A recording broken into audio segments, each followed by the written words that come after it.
Bonjour et bienvenue à ce cours sur les fondamentaux d'Agile. Dans cette formation, nous allons commencer par expliquer ce qu'est Agile et qu'en est-il de ce buzzword. Ensuite, nous allons essayer de comprendre la différence entre Agile et les méthodes traditionnelles de gestion de projet dites Waterfall. Nous allons ensuite explorer certains frameworks Agile, en particulier Scrum et Kanban, et on finira par une comparaison de ces deux frameworks. Cette formation a pour objectif de comprendre ce que veut dire Agile et de comprendre les valeurs et les principes qui en découlent. De faire la différence entre les frameworks Agile et les autres méthodes classiques de gestion de projet. Assimiler Scrum et maîtriser les notions de Daily Scrum, Product Backlog, Product Owner, Sprint. Et enfin, utiliser Kanban et maintenir un haut niveau de production sans surcharger votre équipe ou votre entreprise.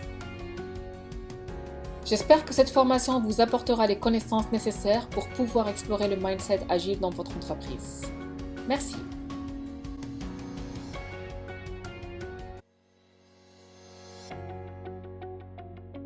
Il y a beaucoup d'incompréhension de nos jours autour d'Agile. Beaucoup de gens pensent que c'est une méthodologie, un framework ou une manière spécifique de développer des logiciels informatiques où nous devons tous nous tenir debout dans nos réunions. Mais la vérité est qu'Agile n'est pas une méthodologie, ni une manière spécifique de développer des logiciels. Agile est un mindset, un ensemble de valeurs et de principes qui aident les entreprises à créer des produits qui vont satisfaire leurs clients. En 2001, 17 personnes se sont réunies. Ils cherchaient à définir de communs principaux et une nouvelle façon de travailler. Ils avaient besoin de trouver une nouvelle manière unificatrice et différente à l'approche linéaire et séquentielle des méthodes traditionnelles comme Waterfall, afin de tenir les délais d'un projet tout en tenant également le budget. Et c'est là qu'est né le manifeste pour le développement agile de logiciels. Le manifeste agile comporte 4 valeurs et 12 principes. Les 4 valeurs d'agile sont les individus et leurs interactions plus que les processus et les outils. Une entreprise avec des équipes passionnées sera une entreprise à succès, encore plus si elle utilise les bons processus. Cependant, les processus ne sont pas magiques et ne remplacent pas le contenu. Des équipes engagées et passionnées sauront créer un produit de valeur et le contenu pour convaincre. La deuxième valeur est des logiciels opérationnels plus qu'une documentation exhaustive. Ce qu'il faut comprendre ici, c'est que la documentation est essentielle. Cependant, une équipe de développement devrait se concentrer sur la production de fonctionnalités et non sur la rédaction de documents. La collaboration avec les clients plus que la négociation contractuelle. La culture agile demande de placer les utilisateurs au centre du processus de création de produits, les intégrer à chaque itération et donc à toutes les phases de développement permet de récolter leur retour. Et finalement, l'adaptation au changement plus que le suivi d'un plan. On doit pouvoir réagir rapidement au changement. Si de nouveaux événements adviennent, l'équipe doit pouvoir intégrer ces modifications dans les développements en cours. Donc, tout nouvel élément devient une possibilité d'apporter une valeur ajoutée au lieu d'un obstacle à éviter. Un des mots les plus importants dans ces 4 valeurs est le mot « plus que ». Les valeurs agiles ne disent pas que nous devons nous débarrasser des éléments de droite. En effet, le manifeste agile dit que nous reconnaissons la valeur des seconds éléments, mais privilégions les premiers. Regardons maintenant les 12 principes agiles qui soutiennent ces 4 valeurs. Ces principes concernent la satisfaction des clients. Le manifeste agile insiste sur le fait que les clients sont au centre des attentions. On fera notre possible pour les faire intervenir au maximum lors des différentes phases de construction du produit. Accepter le changement du besoin. On fait le maximum pour être dans des conditions idéales pour pouvoir changer une partie du scope en cas de besoin. Livraison fréquente. Le fait de livrer régulièrement les fonctionnalités ou morceaux de fonctionnalités permet de pouvoir obtenir des feedbacks plus réguliers, ce qui permettra de mieux réorienter le produit en cas de besoin. Collaboration. Pour s'assurer d'avoir un produit plus proche de ce qui est attendu, il est très important que le client et ceux qui développent le produit travaillent de façon collaborative. Motivation des équipes. En leur offrant un espace de travail plus convivial et en leur faisant confiance, on a plus de chances d'avoir des équipes productives. Le dialogue face à face. L'interaction est essentielle pour une meilleure communication. La meilleure communication est bien sûr celle du face-à-face. Bien meilleure est recommandée que le mail, SMS ou chat ou autre type de communication. Avoir de bons indicateurs. Quand on mesure l'état d'avancement d'un produit, le manifeste agile rappelle qu'on ne mesure que ce qui est terminé. Tout ce qui est entamé mais non terminé est considéré comme à 0% d'avancement. Définir un rythme soutenable. Il est inutile de travailler jour et nuit pour avancer sur le produit. Les équipes qui font des journées à rallonge ne sont pas plus productives que celles qui travaillent de façon soutenable. L'excellence technique. Le manifeste agile insiste sur la nécessité de mettre de la qualité dans les produits réalisés afin de limiter au maximum les risques de bugs et pour assurer une continuité des futurs développements. La simplicité. Le manifeste agile rappelle constamment qu'il ne faut développer que le strict nécessaire. On ne développe que la demande en cours et rien de plus. Équipe auto-organisée. Nous laisserons l'équipe s'auto-organiser de façon à ce qu'elle trouve elle-même comment être le plus efficace possible. Nous laisserons les choix aux équipes et on ne leur imposera pas des processus parfois inutiles. Et enfin, amélioration continue. L'amélioration continue est essentielle dans le monde de l'agilité, et ailleurs d'ailleurs. Nous pouvons toujours améliorer notre façon de faire et notre organisation. C'est pour cela que le manifeste agile insiste sur l'amélioration continue. Ces principes sont très généraux et visent moins à vous donner une manière spécifique de faire les choses, mais plutôt à vous donner les bases pour prendre de bonnes décisions dans différentes situations.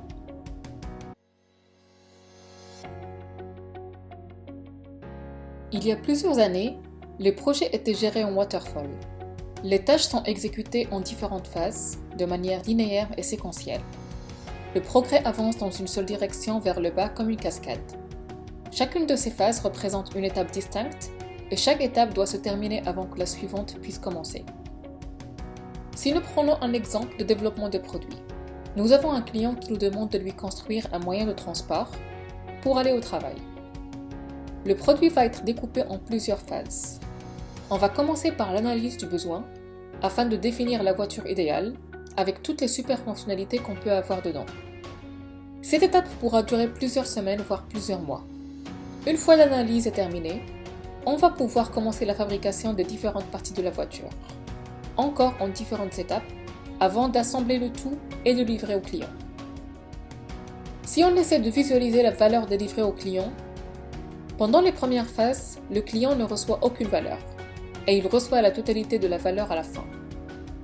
En termes de transparence, Waterfall ne nécessite pas une grande implication du client, donc il n'est pas consulté durant toute la période de développement du produit. Le risque est élevé, étant donné qu'on ne sait pas si on livre exactement ce que le client souhaite, et il reste élevé jusqu'à ce qu'on livre le produit. Et si le client n'est pas satisfait, alors le risque restera élevé. Et finalement, en termes de coût du changement, étant donné qu'à chaque phase, on ajoute une quantité importante de travail, si à la fin, le client nous demande de changer quelque chose, on doit changer toutes les phases pour répondre à son besoin, ce qui coûtera beaucoup d'argent. Le mindset agile est venu pour résoudre ces problèmes. Avec les 4 valeurs et les 12 principes, nous créons les choses différemment.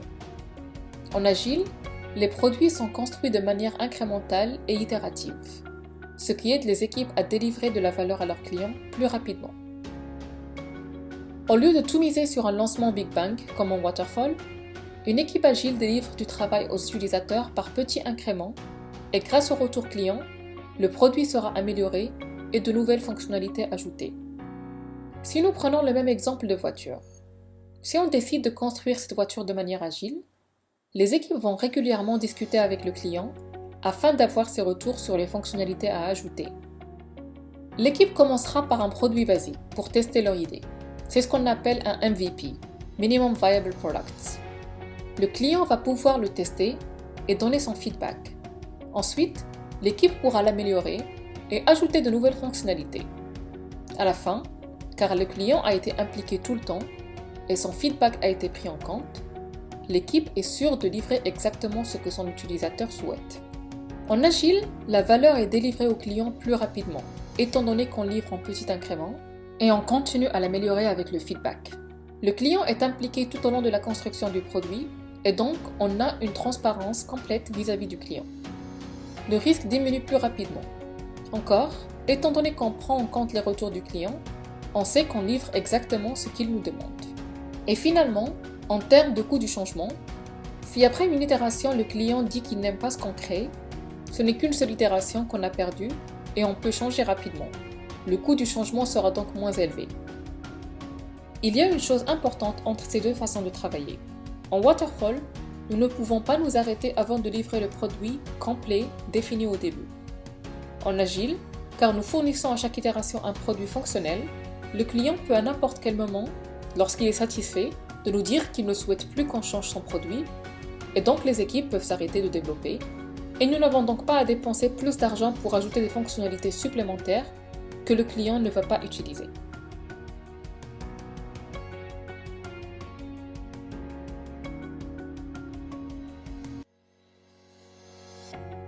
Une des premières décisions auxquelles nous sommes confrontés lorsqu'on souhaite commencer un projet est quelle approche de travail choisir. Le choix de waterfall ou agile dépend du niveau de complexité du problème que vous essayez de résoudre. Une manière pour comprendre la complexité est d'utiliser la Stacy Matrix. Ce modèle est conçu pour aider à la prise de décision quant au choix de l'approche de travail. Cette matrice a deux dimensions. Le premier axe est l'axe des exigences, du besoin. Au bas de l'axe, nous savons exactement ce que nous voulons construire et nous sommes tous d'accord sur nos objectifs et avons la même compréhension du résultat attendu. En haut, c'est le contraire, pas d'accord ni d'alignement sur le besoin. Le second axe représente la technologie. Plus nous sommes proches du côté gauche, plus nous savons comment construire ce produit et nous pouvons apprendre des expériences passées. Si nous allons du côté droit, ce sont de nouveaux problèmes, jamais vus auparavant, et nécessitent un grand degré d'innovation. Cette matrice est séparée en 4 zones. D'un côté de la matrice, nous avons les problèmes simples. Ils sont bien définis et faciles à résoudre. Nous savons exactement ce que nous devons faire et comment nous pouvons le faire. Tous les projets avec des activités claires et des résultats reproductibles entrent dans cette catégorie. Cela a été fait plusieurs fois auparavant et les meilleures pratiques existent. Dans ce domaine, les méthodes et approches traditionnelles telles que Waterfall sont les plus effectives. De l'autre côté de la matrice, c'est le chaos. Il n'y a pas d'accord sur ce que nous voulons faire et aucune certitude sur la façon de faire les choses. Dans cette zone, soit nous sommes dans le chaos à cause d'une catastrophe naturelle, les marchés boursiers sont en baisse, le monde est en panique à cause du Covid-19, et c'est une panique générale. Nous ne savons pas vraiment quoi faire, ni comment faire les choses. Dans ces situations, quelqu'un a besoin de prendre la décision et d'agir rapidement, comme vendre ou acheter des actions, ou bien mettre des gens en quarantaine. Une autre situation dans ce cas pourrait être que nous souhaitons répondre à un besoin client, mais nous ne savons pas exactement ce qu'on peut construire, ni comment on peut le construire. Et dans ce cas, en utilisant des technologies bien connues telles que le Lean Startup, l'expérimentation ou le Design Thinking, nous pourrons créer plus de clarté dans le besoin et ainsi se diriger vers la zone de complexité. Dans cette zone, les approches traditionnelles ne sont pas efficaces, car il y a un niveau élevé d'imprévisibilité. Cette zone est séparée en problèmes compliqués et problèmes complexes. Dans cette zone de complexité, il y a un niveau élevé d'incertitude concernant le besoin et la technologie. Nous devons donc utiliser une approche plus exploratrice avec transparence, inspection fréquente et adaptation. La meilleure approche pour cette zone est le mindset agile, car elle nécessite une étroite collaboration avec le client. On doit travailler incrémentalement et itérativement, en utilisant chaque étape pour déterminer si nous nous rapprochons de la résolution de notre problème ou si nous nous en éloignons. Scrum en tant que framework agile est un bon exemple d'un tel processus. Dans une version revisitée de la matrice, un troisième axe est souvent ajouté au modèle, et il représente le nombre de personnes impliquées.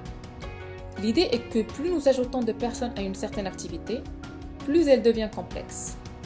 Une tâche simple pour une personne peut être très complexe pour un groupe. Choisir un film à regarder est facile pour vous-même, mais cela peut devenir très complexe avec un groupe d'amis.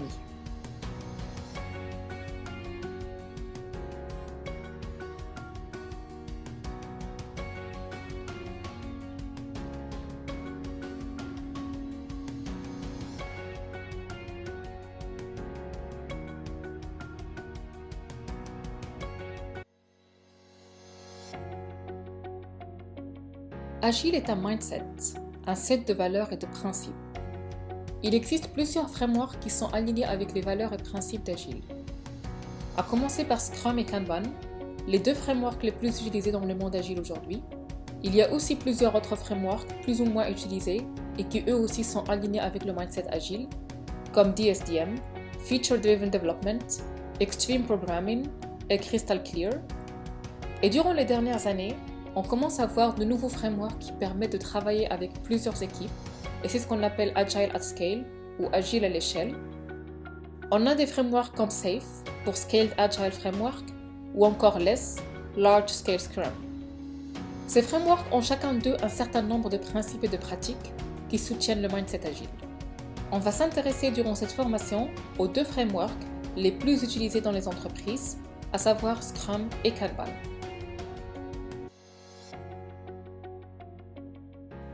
Scrum est fondé sur la théorie du contrôle empirique de processus, ou l'empirisme, qui affirme que la connaissance provient de l'expérience et la prise de décision est basée sur des faits connus.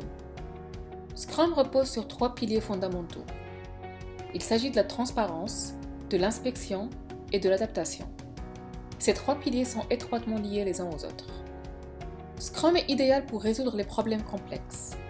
L'approche prédictive est inutile, car il est difficile, voire impossible de prédire l'avenir dans ce cas. On commence généralement par créer de la transparence. Cela permet surtout de rendre visibles les problèmes. Une équipe Scrum est transparente en termes de travail à accomplir. Les données et informations concernant le produit sont disponibles, visibles et comprises par tous. Une fois les problèmes visibles, il faut les inspecter. Grâce à cette inspection, on pourra alors s'adapter grâce à des actions visant à améliorer la situation. Face à la complexité que l'on peut rencontrer, la méthode la plus efficace est donc d'effectuer une suite de transparence, d'inspection et d'adaptation pour se rapprocher du résultat souhaité.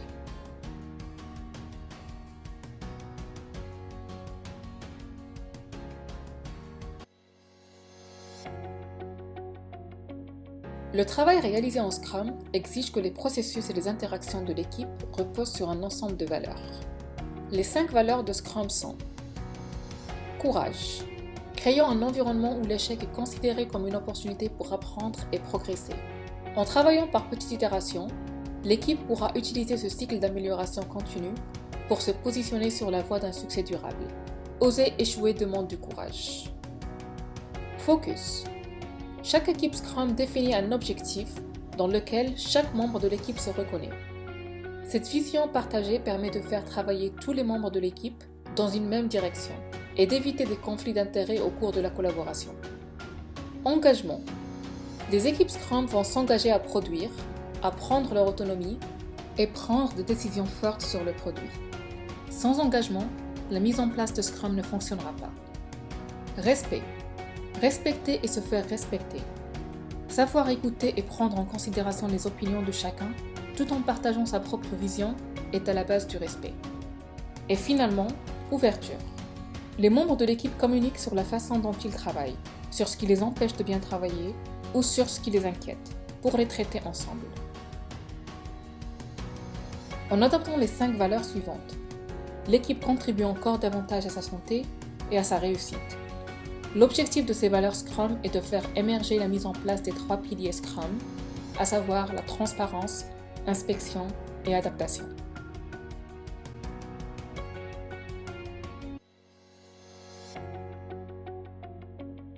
Dans cette partie, on va parler du cycle Scrum.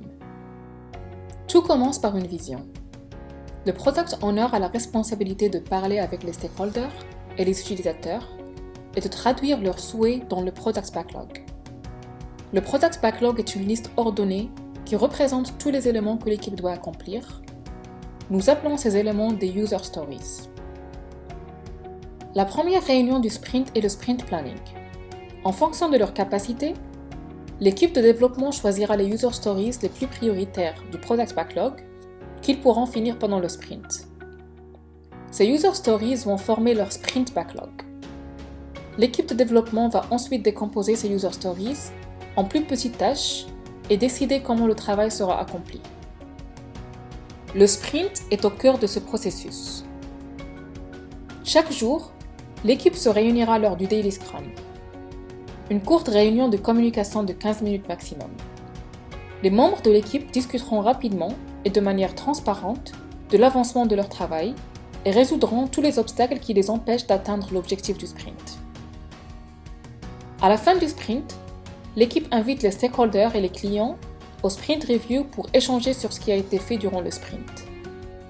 L'équipe commence par une démonstration du produit réalisé et ensuite, ensemble, ils vont inspecter l'incrément réalisé et adapter le product backlog si nécessaire. L'équipe aura ensuite sa dernière réunion du sprint, à savoir la rétrospective. Durant cette réunion, l'équipe va inspecter et adapter leur processus et leur manière de travailler. C'est le moment de parler de ce qui s'est bien passé, de ce qui s'est moins bien passé, et ensuite définir des actions pour améliorer leur processus lors du prochain sprint.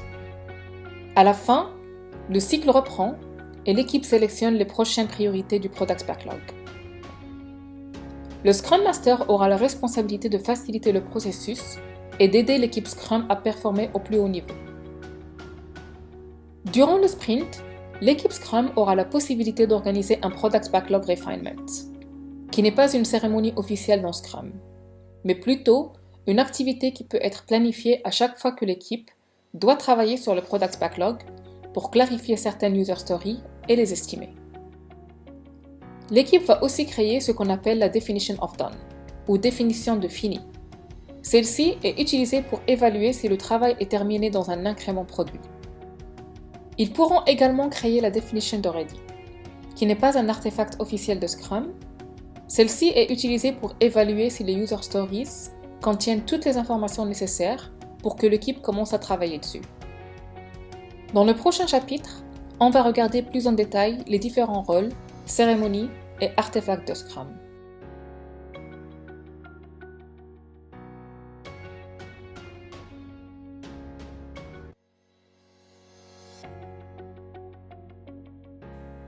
Comme discuté précédemment, le Scrum Framework définit 3 rôles, 5 cérémonies et 3 artefacts. Les 3 principaux rôles dans Scrum sont le Product Owner, qui est responsable de définir le produit, le Scrum Master, qui s'assure que Scrum est compris par tout le monde, et finalement, l'équipe de développement, qui a la responsabilité de transformer les besoins exprimés par le Product Owner en fonctionnalités utilisables. Le Product Owner est responsable de définir l'objectif et la vision. Pourquoi on doit travailler sur ce produit et quelle est la valeur qu'on va apporter au client. Il doit exprimer le besoin, quelles fonctionnalités ce produit doit comporter et s'assurer que l'équipe construit la bonne chose. Et il est aussi responsable de décider quand une certaine fonctionnalité peut être livrée à l'utilisateur. Pour résumer, le Product Owner est responsable de livrer le bon produit. L'équipe de développement est responsable du comment. Les membres de l'équipe de développement ont la responsabilité de construire un produit de qualité et personne ne peut leur dire comment effectuer leur travail. Et enfin, le Scrum Master, quant à lui, est chargé d'aider l'équipe à livrer le produit rapidement en aidant l'équipe à s'auto-organiser et en facilitant les obstacles de l'équipe.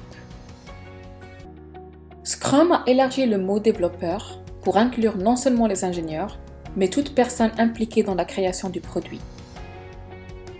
L'équipe de développement est une unité auto-organisée et pluridisciplinaire. Elle décide comment accomplir le travail défini par le Product Owner et possède toutes les compétences nécessaires pour finir les user stories. L'équipe est habilitée à faire ce qui est nécessaire pour gérer son propre travail et répondre à l'objectif du sprint. Donc personne n'a l'autorité de dire à l'équipe de développement comment faire son travail. L'équipe de développement devrait idéalement être colocalisée et dédiée à un seul produit. Et la taille idéale pour une équipe de développement est comprise entre 3 et 9 personnes. Moins de 3 et l'équipe ne pourrait pas accomplir suffisamment à chaque sprint. Plus que 9 et la communication devient très complexe.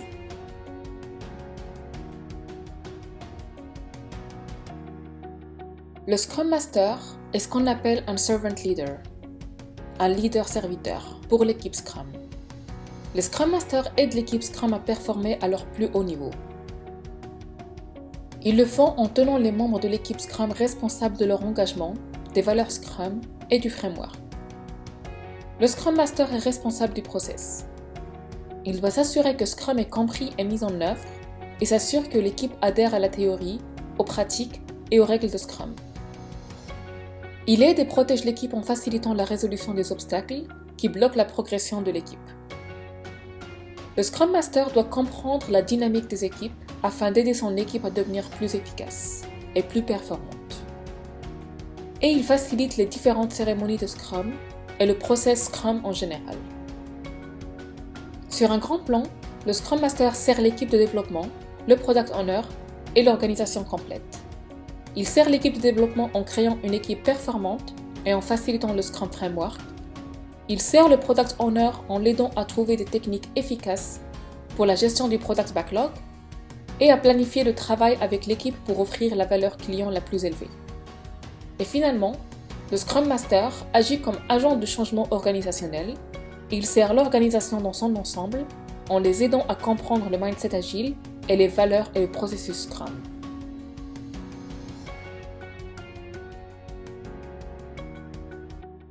Le Product Owner est visionnaire. Il doit définir la vision du produit et communiquer cette vision de manière transparente à tous les stakeholders.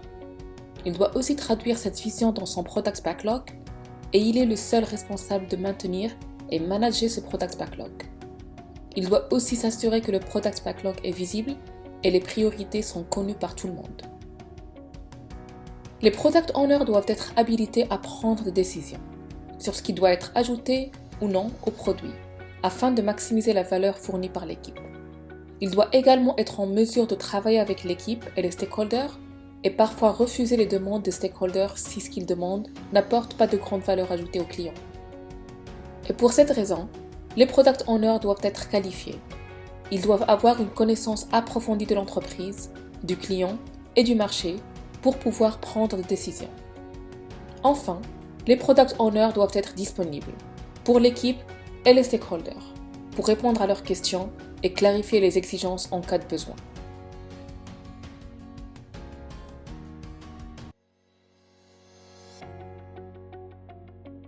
Comme vu précédemment, Scrum est un ensemble de cérémonies, de rôles et d'artefacts.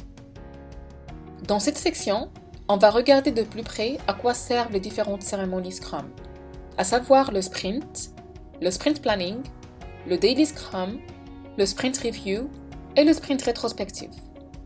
Nous allons aussi essayer de comprendre à quoi sert le Product Backlog Refinement, qui n'est pas un événement officiel Scrum, mais plutôt une activité que l'équipe performe durant le sprint.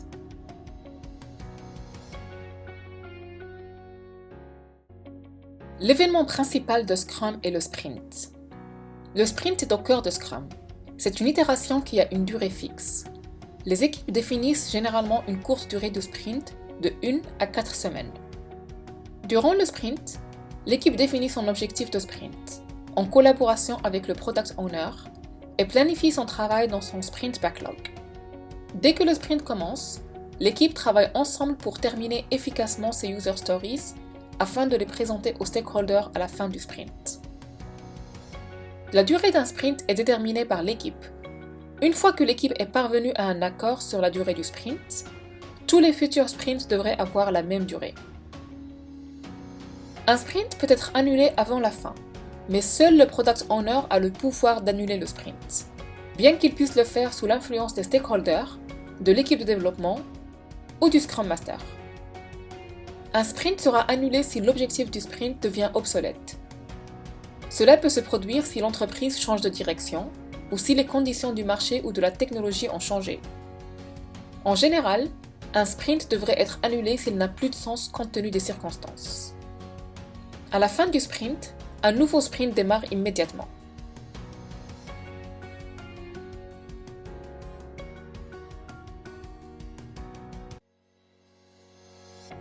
Le sprint planning est la première cérémonie de Scrum. Le but de cette cérémonie est de définir ce qui peut être livré dans le sprint, de définir un objectif de sprint et de décider comment le travail sera accompli. Un excellent point de départ pour le sprint planning est le Product Backlog, car il fournit la liste des user stories qui pourraient potentiellement faire partie du sprint. Le dernier incrément produit, la capacité projetée par l'équipe de développement pendant le sprint, ainsi que les performances passées de l'équipe de développement. Le sprint planning est divisé en deux parties.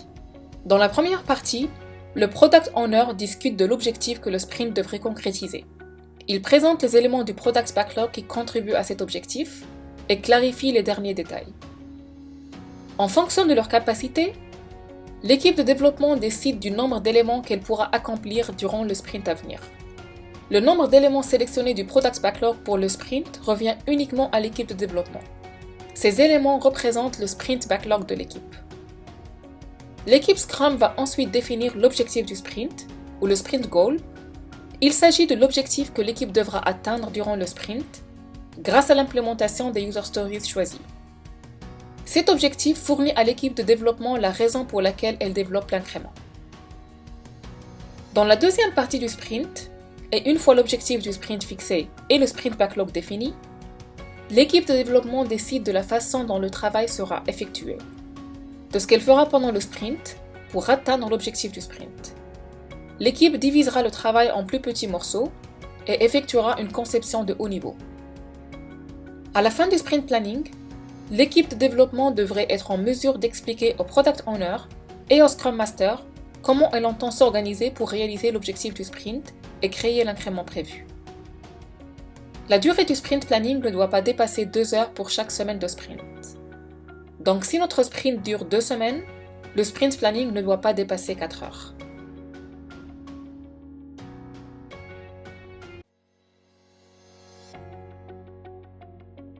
Une fois que l'équipe Scrum a défini son objectif de sprint et son sprint backlog, le sprint peut commencer.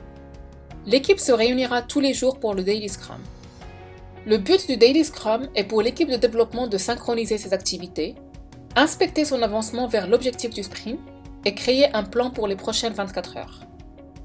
Le Daily Scrum tient l'équipe informée, connectée et calibrée pendant le sprint. Le Daily Scrum est un événement de 15 minutes qui se déroule chaque jour du sprint, à la même heure et au même endroit. La structure de cette réunion est définie par l'équipe de développement et se concentre sur la progression vers l'objectif du sprint. Un exemple de la manière de conduire cette réunion est de répondre à ces 3 questions. Qu'est-ce que j'ai fait hier qui a aidé l'équipe de développement à atteindre l'objectif du sprint? Que ferai-je aujourd'hui pour aider l'équipe de développement à atteindre l'objectif du sprint? Est-ce que je vois des obstacles qui m'empêchent ou empêchent l'équipe de développement de respecter l'objectif du sprint? Seule l'équipe de développement est obligatoire durant le Daily Scrum. Le Product Owner et le Scrum Master sont facultatifs. Cependant, le Product Owner peut y assister en tant qu'observateur et le Scrum Master en tant que facilitateur pour s'assurer que le Daily Scrum a lieu. Les Daily Scrum améliorent la communication. Ils éliminent les autres réunions, identifient les obstacles à éliminer et qui perturbent le développement, et mettent en avant et encouragent la prise de décision rapide tout en améliorant le niveau de savoir au sein de l'équipe de développement. Il s'agit d'un point clé d'inspection et d'adaptation.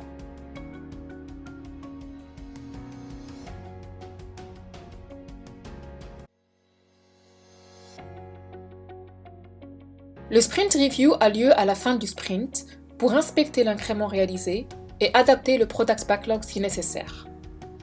Le product owner invitera l'équipe Scrum et les stakeholders au sprint review pour échanger sur ce qui a été fait durant le sprint. Le product owner va indiquer quels éléments du product backlog sont finis et ceux qui ne le sont pas. L'incrément sera évalué par rapport à l'objectif du sprint défini lors du sprint planning. L'équipe de développement va démontrer aux stakeholders les éléments terminés et va répondre à leurs questions.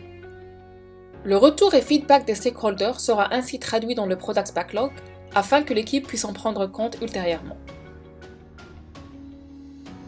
Le sprint review a une durée de 1 heure maximum par semaine de sprint.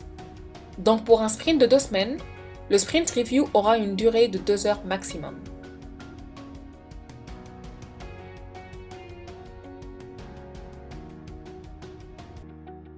La rétrospective est la dernière cérémonie du Scrum Framework. C'est une opportunité pour l'équipe Scrum d'inspecter et adapter le processus et sa manière de travailler, et aussi de définir un plan d'amélioration à adopter au cours du prochain sprint. Cette cérémonie a une durée maximale de 3 heures pour un sprint de 4 semaines. Donc pour un sprint de 2 semaines, cette durée est de 1 heure 30 minutes. Le but de la rétrospective est de inspecter ce qui s'est bien passé lors du dernier sprint en ce qui concerne les personnes, les relations, les processus et les outils, identifier et ordonner les principaux éléments qui ont bien fonctionné et des améliorations potentielles, et enfin, créer un plan pour mettre en œuvre des améliorations sur la façon dont l'équipe Scrum fait son travail. La mise en œuvre de ces améliorations dans le prochain sprint est l'adaptation à l'inspection de l'équipe Scrum elle-même. Bien que des améliorations puissent être mises en œuvre à tout moment, la rétrospective offre une opportunité formelle d'inspection et d'adaptation.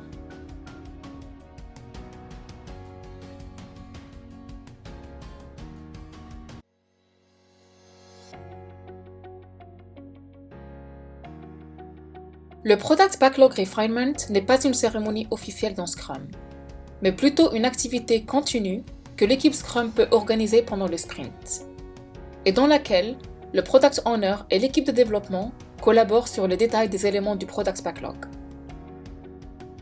Le refinement du Product Backlog est l'acte de clarifier des user stories et d'y ajouter des détails, créer ou supprimer des user stories, les estimer et aussi d'ordonner ces user stories dans le Product Backlog selon leurs priorités. L'équipe Scrum décide comment et quand le Product Backlog Refinement est effectué. Généralement, cette activité ne doit pas consommer plus de 10% de la capacité de l'équipe de développement. Le Product Backlog Refinement permet de garantir que le Product Backlog est toujours à jour avec des user stories pertinentes, détaillées, estimées et ordonnées. Il s'agit d'une activité principale durant le sprint. Beaucoup de temps est économisé lors des sprint planning si le backlog est bien maintenu. Le Product Backlog Refinement est une activité clé pour le déroulement d'un bon sprint planning.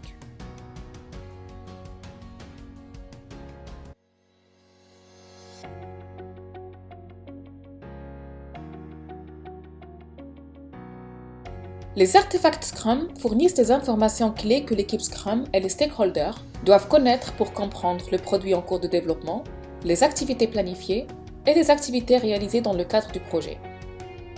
Ces artefacts ont été spécialement conçus pour maximiser la transparence des informations. La transparence qui est un des piliers de l'empiricisme sur lequel est fondé Scrum, afin que tout le monde ait la même compréhension de leur définition et de leur utilité.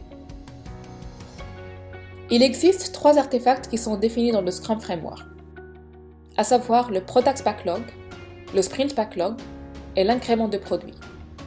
Il existe aussi un artefact de transparence dans Scrum appelé Definition of Done ou définition de terminé, et en plus de ça, un autre artefact est ajouté à la liste, mais pas officiellement dans Scrum, et c'est la Definition of Ready.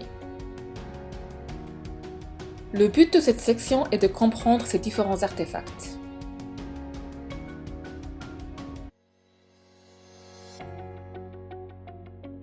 Le Product Backlog vous permet de lister l'ensemble des prérequis à la bonne réalisation du produit.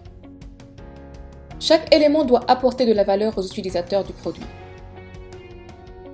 Le Product Backlog est la responsabilité du Product Owner. Il est seul responsable de manager ce backlog, ajouter et supprimer des éléments, les ordonner et traduire tous les besoins clients dedans. Chaque élément du Product Backlog est défini dans une forme très particulière qui est nommée User Story. Une User Story est une sorte de carte d'identité qui définit la fonctionnalité ou la tâche à développer. Son objectif est de réduire au maximum les possibilités d'interprétation des consignes écrites. Une User Story se doit de comporter les éléments suivants. Le rôle, à savoir l'utilisateur cible ou groupe d'utilisateurs de la fonctionnalité, le but, ce que souhaite l'utilisateur, et finalement, la valeur souhaitée. Pourquoi la fonctionnalité est-elle requise? Cela permet de donner toutes les informations utiles à la compréhension de la tâche et à sa réalisation. La rédaction d'une user story doit suivre un certain format. En tant que utilisateur, je souhaite un objectif afin de répondre à un besoin. Par exemple, si la fonctionnalité est de payer ses achats en ligne, la user story pourrait être comme suit. En tant qu'utilisateur essayant d'acheter ses chaussures en ligne, Je souhaite payer mon achat en utilisant PayPal afin de ne pas avoir à saisir le numéro de ma carte bancaire en ligne. Le suivi de la structure d'une user story paraît un peu strict. Cependant, elle est très importante. Elle permet de ne pas oublier d'informations et de se poser les bonnes questions. Une estimation est fournie à chaque user story. Elle est réalisée en équipe durant le Product Backlog Refinement. Estimer une user story consiste à lui donner un nombre de points qui va qualifier sa complexité. Dans un projet géré avec les méthodes traditionnelles du type Waterfall, les différentes tâches sont évaluées en nombre d'heures. Scrum remplace ces temporalités par des points de complexité provenant de la série de Fibonacci. L'intérêt d'utiliser des chiffres abstraits pour évaluer une user story est de permettre aux individus ayant des compétences et des vitesses d'exécution différentes de se mettre d'accord.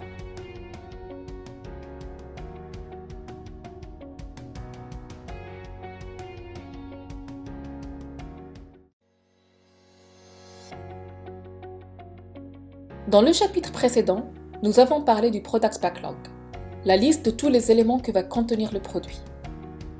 Le Sprint Backlog est quant à lui la liste des user stories sélectionnées pour le sprint en cours. Chaque nouveau sprint aura son propre Sprint Backlog. L'équipe de développement doit travailler que sur un seul backlog lors d'un sprint. Le Sprint Backlog sera présenté sous la forme d'un tableau Kanban ou Scrum Board pour rendre visibles toutes les user stories et tâches décrivant les actions définies par l'équipe de développement durant l'itération. Durant le Daily Scrum, l'équipe de développement va utiliser le Sprint Backlog pour voir l'avancement des tâches et éventuellement en ajouter des nouvelles qui n'avaient pas été détectées lors du Sprint Planning. Le Sprint Backlog est une vue en temps réel et très visible du travail que l'équipe planifie d'accomplir durant le sprint. Et il appartient uniquement à l'équipe de développement.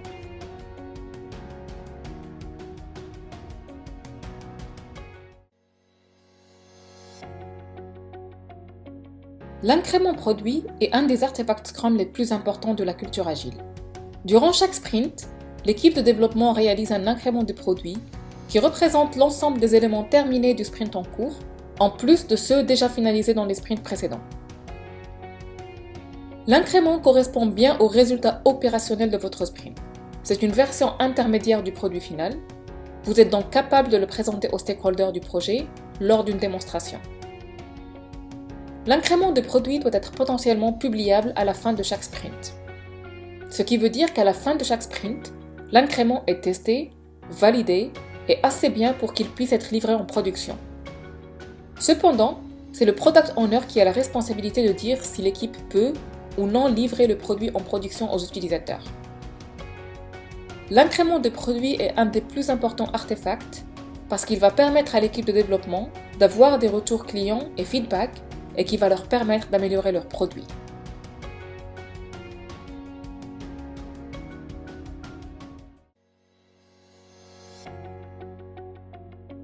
Bien que très populaire dans les équipes Scrum, la Definition of Ready n'est pas un artefact officiel dans Scrum.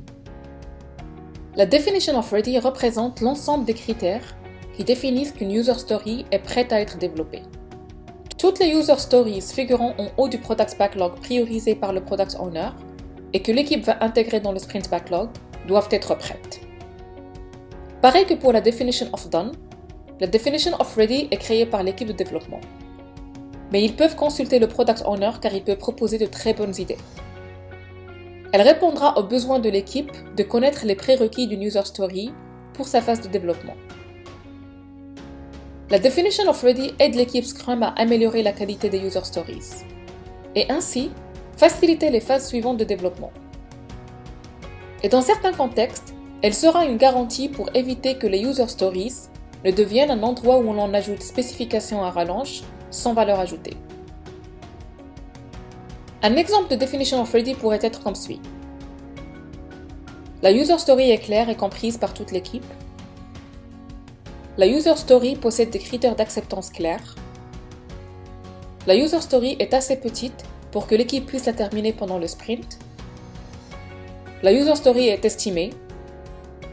La valeur business de la user story est claire. Si l'équipe de développement décide de travailler sur une user story qui ne satisfait pas la définition de Ready, il y a un grand risque qu'il soit bloqué pendant le sprint et qu'il ne puisse pas terminer cette user story.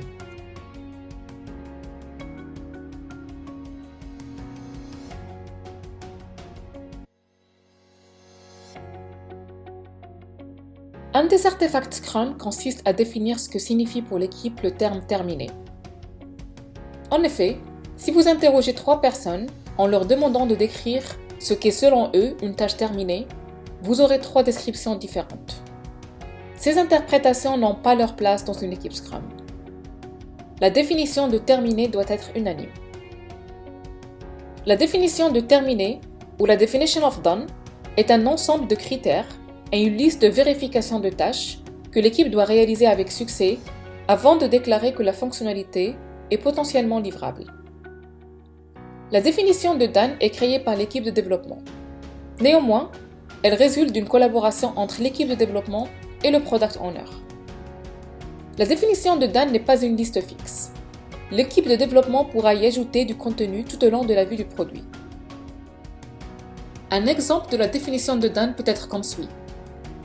Les critères d'acceptance sont validés. Tous les problèmes sont résolus.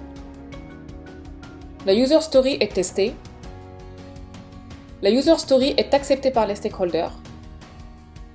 La documentation est créée. Si une user story arrive à la fin du sprint, mais ne satisfait pas la définition de terminé, alors cette user story doit être remise dans le product backlog et le product owner décidera de sa priorité lors du sprint suivant, pour voir si l'équipe doit continuer à travailler dessus ou non.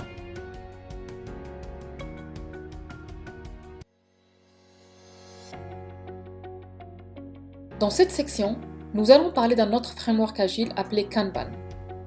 La méthodologie Kanban est issue de l'industrie automobile au Japon.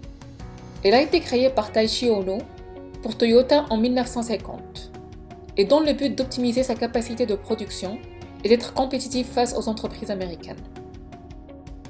La méthode Kanban se base sur l'approche Lean, c'est-à-dire sur l'amélioration continue des processus de production afin de permettre une gestion de la production sans gaspillage. L'approche Kanban est une méthode de gestion du stock qui permet de produire sur demande. Son objectif principal étant d'arriver à équilibrer la production et la demande. Les éléments de travail sont représentés visuellement sur un tableau Kanban. Chaque équipe peut dessiner son propre processus et visualiser toutes les étapes qu'elle traverse lors de la production d'éléments. Ceci lui permettra de voir l'état de chaque pièce à tout moment. Le but de Kanban est d'améliorer le flux, d'identifier les problèmes bloquants dans le processus et de les corriger afin que le travail puisse être fait efficacement et à une vitesse optimale. Comme Scrum, Kanban est un processus conçu pour aider les équipes à travailler ensemble plus efficacement.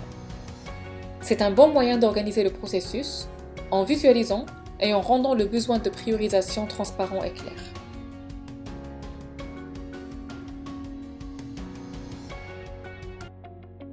Kanban possède un ensemble de principes et de pratiques pour gérer et améliorer le flux de travail. Kanban favorise une amélioration progressive des processus d'une organisation. Les 4 principes fondamentaux de Kanban sont: commencez par ce que vous faites actuellement. Ne modifiez pas immédiatement les processus existants. La méthode Kanban doit être appliquée directement à votre processus actuel. Tout changement doit être fait graduellement avec un rythme avec lequel l'équipe est à l'aise. Acceptez de poursuivre des changements progressifs et évolutifs. Les collaborateurs sont généralement résistants aux changements radicaux. Kanban encourage à apporter de petits changements au fil du temps, plutôt que de grands changements qui pourraient entraîner une résistance au sein de l'équipe et de l'organisation. Respectez les rôles, responsabilités et titres professionnels actuels. Afin de faciliter les changements futurs, la peur du changement doit être éliminée. Cela peut être fait en maintenant et respectant les rôles, responsabilités et les titres professionnels actuels.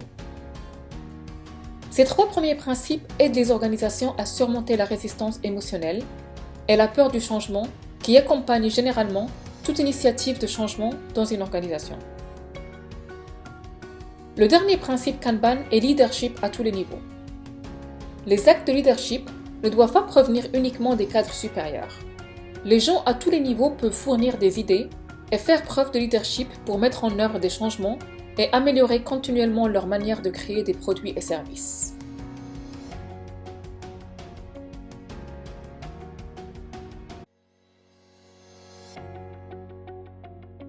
Maintenant qu'on a vu les 4 principes Kanban, regardons les pratiques qui les supportent. La visualisation. Il faut pouvoir visualiser le flux du travail pour comprendre comment le processus en place fonctionne et comment ce travail est exécuté. Limiter le nombre de tâches en cours, le Work in Process Limit ou le WIP Limit. Chaque étape du workflow ne peut contenir qu'un nombre maximum de tâches en même temps. Cela aide les membres de l'équipe à terminer ce qu'ils ont commencé avant de prendre de nouvelles tâches. Gérer le flux en affichant les différentes étapes du flux de travail et l'état du travail à chaque étape. Une fois le flux de travail et le nombre limite de tâches définis, l'équipe pourra observer soit un flux de travail continu, soit ils verront que les tâches commenceront à s'accumuler parce que quelque chose bloque et ralentit leur processus. Rendre les politiques de processus explicites. Cela créera une base commune pour les équipes et toute l'organisation sur la façon d'effectuer tout type de travail dans le système.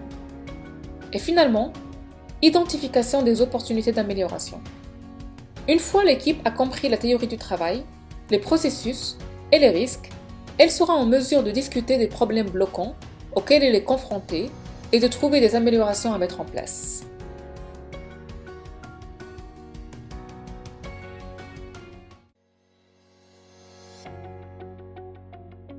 Chaque étape du processus a une limite appelée Work in Process Limit ou WIP Limit. Cette limite représente le nombre maximal de tâches que nous pouvons avoir à chaque étape. Les membres de l'équipe fixent cette limite en fonction de leur capacité. La limitation des tâches en cours permet à l'équipe de travailler sur les éléments les plus prioritaires et terminer ceux-ci avant de commencer à travailler sur autre chose. Dans Kanban, l'équipe commence à travailler sur les éléments les plus prioritaires sur la base d'un flux tiré, ce qui signifie que nous ne pouvons pas pousser un élément à l'étape suivante, mais un membre de l'équipe va tirer l'élément de l'étape précédente quand il en a la capacité. Et en fonction de la WIP Limit pour chaque étape, les membres de l'équipe ne peuvent pas tirer plus d'éléments que la capacité de chaque étape. Cela aidera l'équipe à découvrir les points bloquants et à trouver des moyens d'améliorer le processus et peut-être commencer à s'entraider dans les différentes étapes afin d'éliminer ces obstacles et ainsi permettre un flux continu de travail. La visualisation de ces éléments sur le tableau Kanban permettra à chaque équipe de mesurer le cycle time, aussi appelé temps de cycle. Il représente le temps total entre le moment où l'équipe a commencé à travailler sur un article et le moment où il est prêt à être livré. Ils vont aussi pouvoir mesurer le lead time, qui équivaut le temps total du moment où l'élément a été ajouté dans le product backlog jusqu'au moment où cet élément a été livré. Ce sont deux mesures qui sont très importantes car ils aideront l'équipe à définir les points bloquants de leur processus et ainsi définir un plan d'amélioration.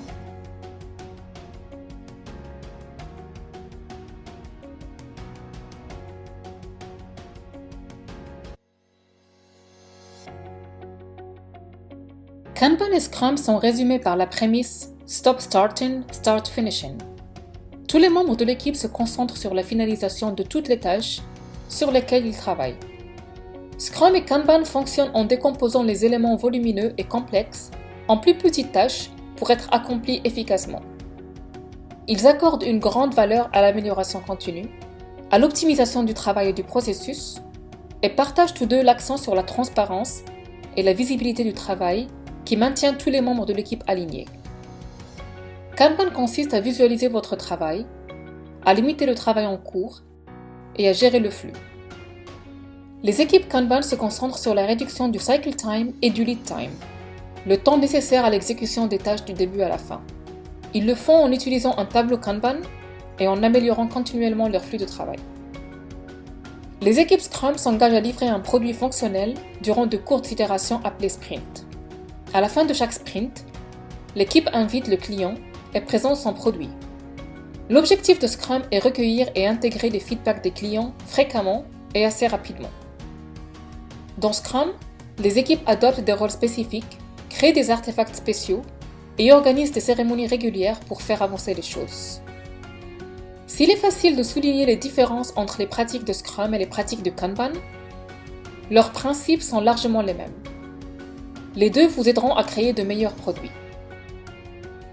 Donc, avant de penser si vous devez choisir Scrum ou Kanban, regardez plus en détail les principes de chacun au lieu de s'attarder sur les pratiques.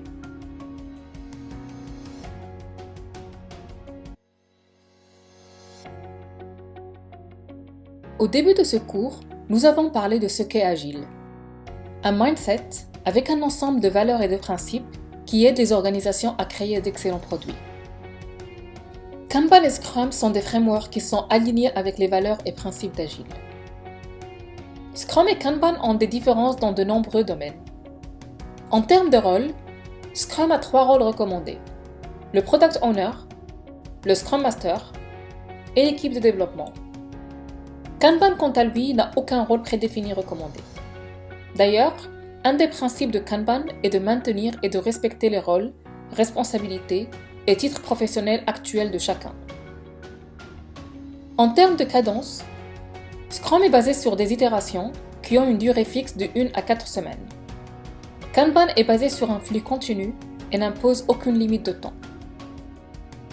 Avec Scrum, une fois que le sprint a commencé, le sprint backlog ne peut pas être modifié. Tandis que dans Kanban, le scope est flexible et peut être modifié du moment que l'on respecte la Work in Progress Limit. À la fin de chaque sprint, les tâches sont livrées en batch avec le Scrum Framework. En Kanban, car il s'agit d'un processus de flux continu, chaque tâche est livrée lorsqu'elle est terminée. Finalement, les équipes Scrum utilisent la vélocité comme mesure pour définir leur prévisibilité. Elles guident le travail que l'équipe Scrum prendra dans les prochains sprints. En Kanban, ils utilisent le cycle time et le lead time. Les équipes Kanban s'efforcent d'améliorer leur cycle time en améliorant continuellement leur processus. Scrum est utilisé lorsque le scope du produit est presque clair et le travail peut être planifié. Il est plus approprié dans les situations où le travail peut être priorisé par l'eau. Kanban, en revanche, est utilisé lorsqu'il y a des changements très fréquents de périmètre. Il est plus approprié dans les environnements opérationnels avec un degré élevé de variabilité de priorité.